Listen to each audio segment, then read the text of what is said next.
What's up, people? This is Kevin Orosz. In this video, I'm going to talk about polarity reversal, gender reversal, whatever you want to call it.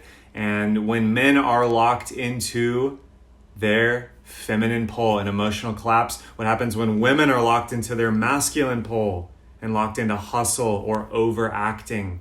And this is in response to a post I did recently about women locked into hustle, being possessed by their masculine pole, what the Jungians would call the animus. And what I didn't say, which is the corollary of that, is men locked into their feminine pole, the anima in Jungian terms, which is over-feeling, over-emotional collapse. And what this means and what some of my beliefs on this are, opinions are on this topic.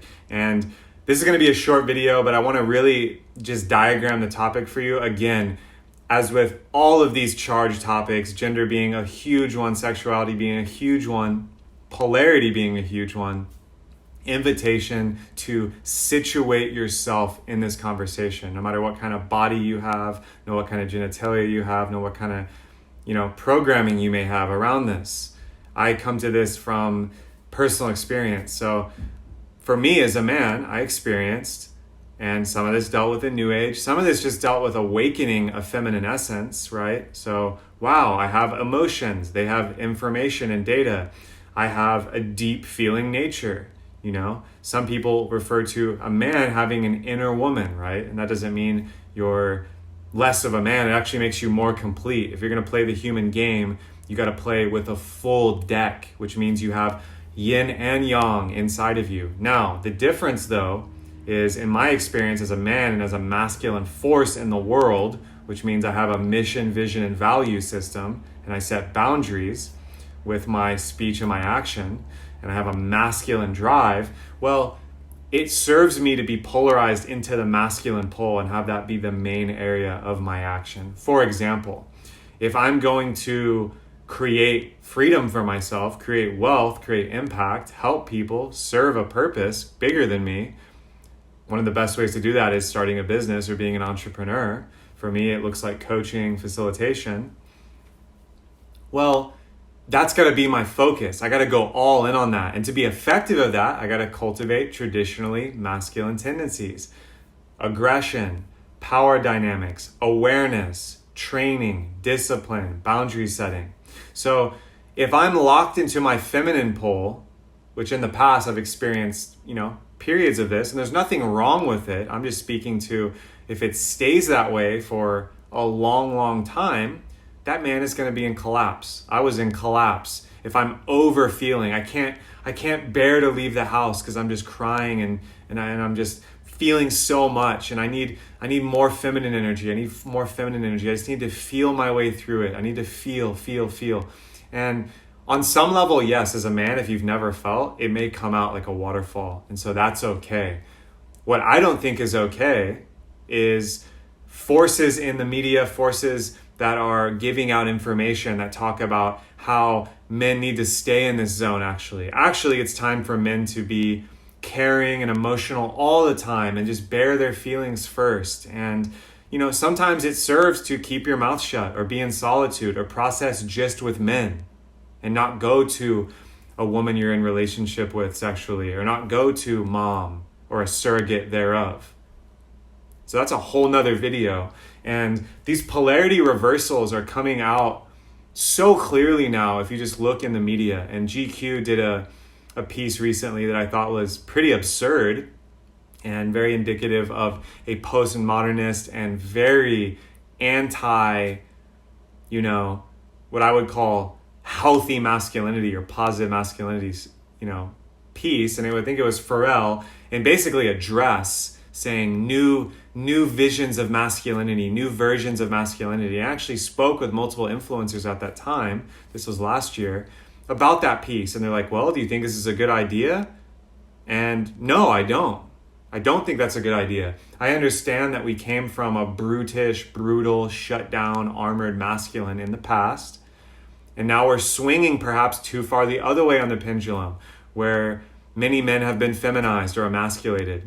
And I'm not placing blame on any one institution or any one dogma or New Age philosophy, but I'm just calling a spade a spade. And it's even more important to me because I've experienced it and I work with men in getting their life and their business and their relationships and their bodies and minds healthy and strong so they can be the best version and the king version of themselves, the warrior version of themselves, the lover version of themselves, and the deep magician version of themselves. And a lot of men are missing this. They're lacking this. On the other side, which I can't speak to as much, but I also have served a lot of women in this work. And a lot of women are suffering because they're not in their feminine. They're polarized full masculine.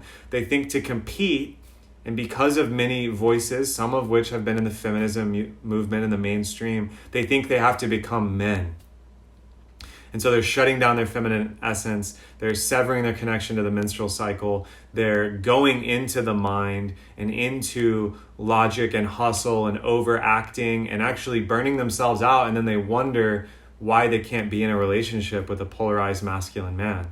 And these concepts, yes, we can transcend them. I'm not speaking a verdict that has to be followed by anyone or at any time. Obviously, we're all dynamic. There's a yin and a yang. You can transcend even that and go into oneness. And I'm not trying to create more duality, but polarity in these principles, I would invite you to see, are playing out in your life. And they're especially playing out in sex, money, and power all the time. So I invite you to see that in your own life. How is it showing up in relationships? How is it showing up in your business? Especially if you have your own business or you're in a position of a lot of responsibility or there's a lot of meaning involved. If you're an artist, or if you're an entrepreneur, or you're a healer, or you're a speaker, you're a visionary, you're in service to humanity, you will notice the counter-intuitive and counter-natural tendencies that are being handed down from people that I don't trust, frankly, because it doesn't resonate with my instinct. And so in the mainstream media, when you see all this postmodernist propaganda, which is what I'm just going to call it, public relations, whatever you want to call it, a lot of it is about gender reversal, polarity reversal, making women like men and men like women. And a strong individual who's individuated and in full sovereignty, they have nothing to worry about. But a lot of us are not there yet, and there's nowhere to get because it's a lifelong journey. So I think it's important to share these messages and really get this thing out there so people can understand what we're up against.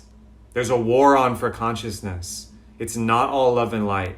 There's no spiritual bypass that's going to protect you from the forces that have decided that men can be effeminate and women can be over masculinized.